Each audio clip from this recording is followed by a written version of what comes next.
జై భారత్ హైదరాబాద్ నమస్కారాలు తెలియజేస్తూ అందరికీ మనం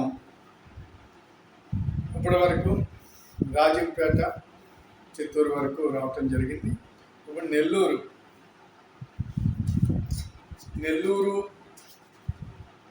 తిరుపతి ఈ రెండు జిల్లాలు మీ ముందు ఉంచబోతున్నాను.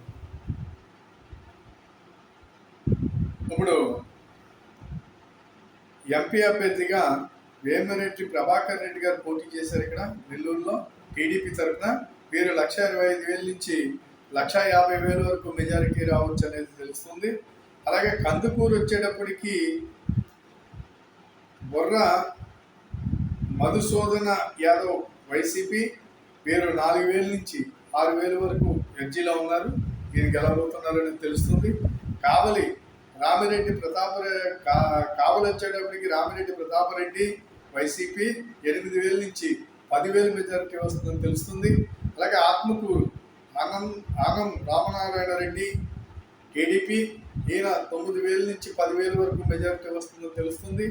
అలాగే కొవ్వూరు వేమిరెడ్డి ప్రశాంత్ రెడ్డి వీరు టీడీపీ 11,000 నుంచి 15,000 వరకు మెజారిటీ రావచ్చని తెలుస్తుంది.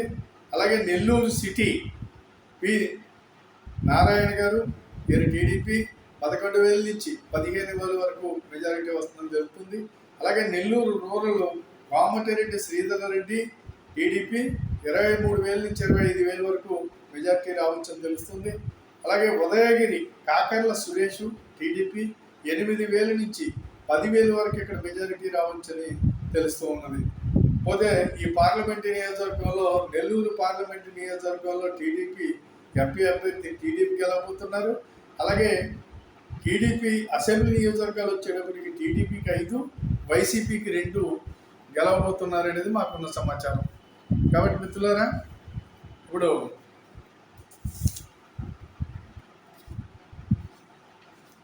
ఎప్పుడైతే తిరుపతి వెళ్తున్నామో ఇప్పుడు తిరుపతి నియోజకవర్గంలో చూసినట్లయితే కనుక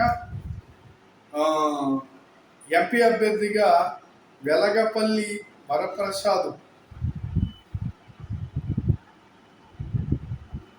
బీజేపీ ఎంపీ అభ్యర్థిగా పోటీ చేశారు. బీజేపీ 85,000 నుంచి 1,00,000 వరకు మెజారిటీ వస్తుందనేది ఇక్కడ తెలుస్తుంది. అలాగే సర్వేపల్లి చూసినట్లయితే సోమిరెడ్డి చంద్రమోహన్ రెడ్డి టీడీపీ 8,000 నుంచి 10,000. అలాగే గూడూరు వెళ్ళినట్లయితే కనుక పాసం సునీల్ కుమార్ టీడీపీ వీరు 8,000 నుంచి 10,000 వరకు గెలవబోతున్నారు. అలాగే సూళ్ళూరుపేట కె సంజీవయ్య వైసీపీ 25,000 నుంచి 30,000 వరకు మెజారిటీ వస్తుందని తెలుస్తుంది. అలాగే వెంకటగిరి కోరుకండ్ల రామకృష్ణ వీరు టీడీపీ 10,000 నుంచి 12,000 వరకు మెజారిటీ వస్తుందని తెలుస్తుంది. అలాగే తిరుపతి శ్రీనివాసులు వీరు జనసేన పార్టీ 10,000 నుంచి 12,000 వరకు మెజారిటీ వస్తున్నట్టు తెలుస్తుంది. అలాగే శ్రీకాళహస్తి బొజ్జల సుధీర్ రెడ్డి టీడీపీ 8,000 నుంచి 10,000 వరకు రావచ్చని తెలుస్తుంది. అలాగే చచ్చవేడు కోనేటి ఆదిమూలం వీరు టీడీపీ 14,000 నుంచి 16,000 వరకు రావచ్చని చెప్పేసి ఇక్కడ తెలుస్తున్నది. లేకపోతే మిత్రులారా, ఇక్కడ నెల్లూరు తిరుపతి ఈ 2 నియోజకవర్గాలు ఒక వీడియోలో మీకు చూపించగలిగాను. ఈ తిరుపతి పార్లమెంట్లోకి వచ్చేటప్పటికి బీజేపీ తరఫున పోటీ చేసినటువంటి వరప్రసాద్ గారు పార్లమెంట్ నుంచి గెలవబోతున్నారు.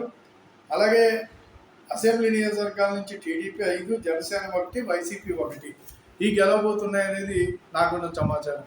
దయచేసి ఈ సమాచారాన్ని 10 మందికి షేర్ చేయండి, సబ్స్క్రైబ్ చేయండి. నేను వాట్సాప్లో పంపినప్పటికైనా సరే ఆ లింక్ ఓపెన్ చేసి సబ్స్క్రైబ్ చేస్తారని, లైక్ చేస్తారని, మీకున్న సమాచారాన్ని నాకు అందిస్తారని కోరుతూ సెలవు తీసుకుంటున్నాను. జై భారత్, జై హింద్.